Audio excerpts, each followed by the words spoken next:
Heute besuchen wir Filmstudios hier nördlich von Tucson. Mal sehen, was uns da erwartet.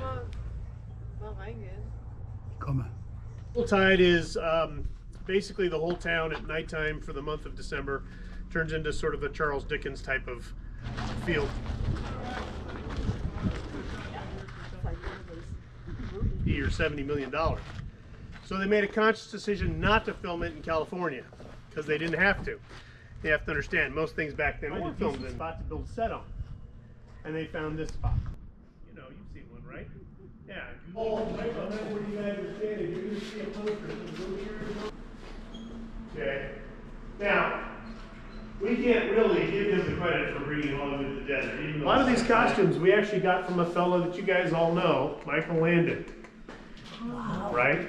Yeah. Now, I usually tell this out on the street, but I'll tell you right now.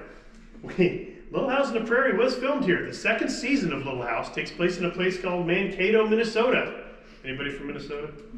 But the reason, I think they did a great job of setting this up because obviously we got Haas Cartwright's costume here with his hat. And we all know Haas is a big guy. But you don't know, but Ricardo Montalban sure tried. You always remember Ricardo Montalban, yep. Mr. Rourke, right? Mm-hmm. Welcome, welcome, yeah. Well, here's his costume from the Zorro movie. We show up that first weekend. Seemed like a pretty good haul, right? Mm-hmm. Yeah.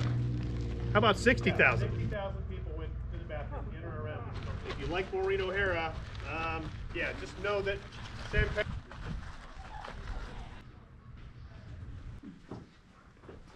You're done. There was a movie filmed out here in 1957 called Gunfight, the OK Corral. Remember? OK Corral.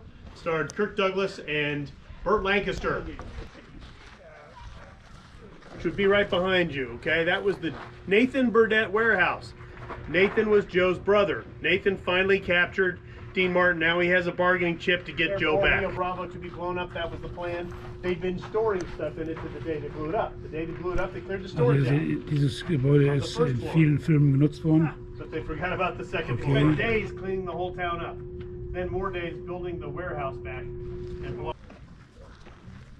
Mississippi. He can throw a gun really well. Sorry, throw a gun. He can throw a knife really well. He's not very good at throwing a gun or shooting a gun. So John Wayne suggests they take him to the Swede Larson's gun shop. Get these three buildings. Except this big one was only one story. It got its second story the following year in 1951 for a movie called The Last Outpost. Now that starred a president of our United States. Anyone? Reagan. Ronald Reagan. If you this whole thing goes up for Yuletide, and that'll be in the evenings. Experience. That's the one you guys probably remember if you've been here before.